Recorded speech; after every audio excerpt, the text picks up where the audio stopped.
बड़ी सिंधी साईं, पापड़ खाएं। जी हाँ, हम सिंधीज़ को ये सेंटेंस फ्रीक्वेंटली सुनने को मिलता है। एक्चुअल में कुछ डिकेड्स पहले सिंधीज़ के घर अगर कोई गेस्ट आता था ना, तो उसका वेलकम पापड़ और पानी से ही होता था। इसके पीछे वजह ये थी, जो हमारा सिंध प्रदेश था उसका एनवायरनमेंट काफ़ी हॉट एंड ड्राई था, और पापड़ होता है सॉल्ट और मिनरल्स में रिच। सो गैस को डिहाइड्रेशन से बचाने के लिए उसको पानी के साथ पापड़ भी सर्व किया जाता था। ये सिलसिला काफ़ी लंबा चला। मुझे याद है जब मेरे फादर ऑफिस से घर आते थे तो टेबल पर पानी के साथ पापड़ भी रखा जाता था, क्योंकि सिंधीज़ के लिए ना एनी टाइम पापड़ टाइम होता है। जब कभी भी मंचिंग की इच्छा हो और सामने कुछ ना दिखे तो वो लोग पापड़ सेक के ही खा लेते हैं। आजकल रेस्टोरेंट में जब तक खाना सर्व हो तब तक पापड़ ऑर्डर करके ही खा लेते हैं पहले ही। एक्चुअल में पापड़ खाने के बाद खाया जाता है। इसके पीछे कोई ख़ास वजह नहीं है। एक्चुअल में क्या, आप ऑयली फूड खा के ऊपर से पानी पीते हैं ना, तो गला ख़राब होने के चांसेस रहते हैं। बस उसको अवॉइड करने के लिए कोई भी ऑयली फूड लाइक पकवान, पकौड़े, कोकी, सीरा, हलवा या पूरी खाने के बाद पापड़ खिला दिया जाता था कि उसके ऊपर गलती से भी पानी पी लोगे तो आपका गला ख़राब होने से बच जाएगा।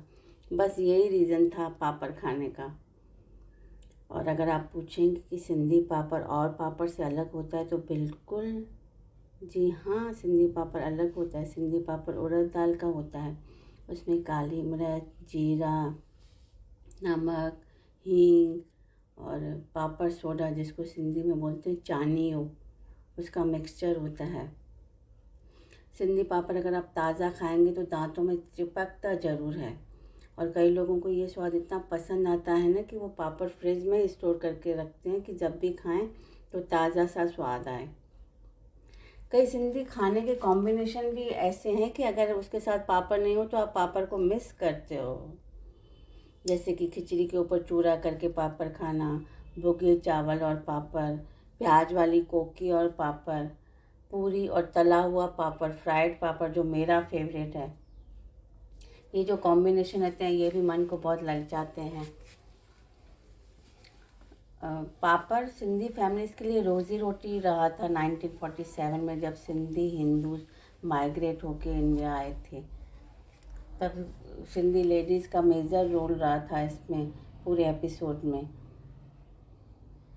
अच्छा, और कम्युनिटीज़ का तो मुझे पता नहीं, पर सिंधी फैमिलीज़ में जब बेटी को ब्याहते हैं ना तो मिठाई के साथ पापड़ भी देते हैं, जिसको बोलते ही शादी वाले पापड़ हैं, जो साइज़ में थोड़े मोटे और बड़े होते हैं।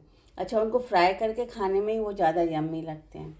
और हाँ, अगर आप दूल्हे की बहन या बुआ हैं तो आपको मिठाई के साथ पापड़ भी मिलेंगे।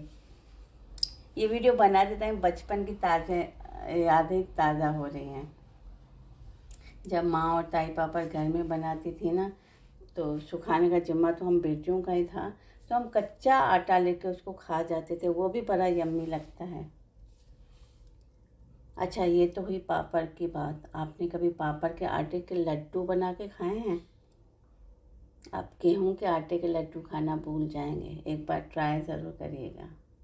जय झूलेलाल।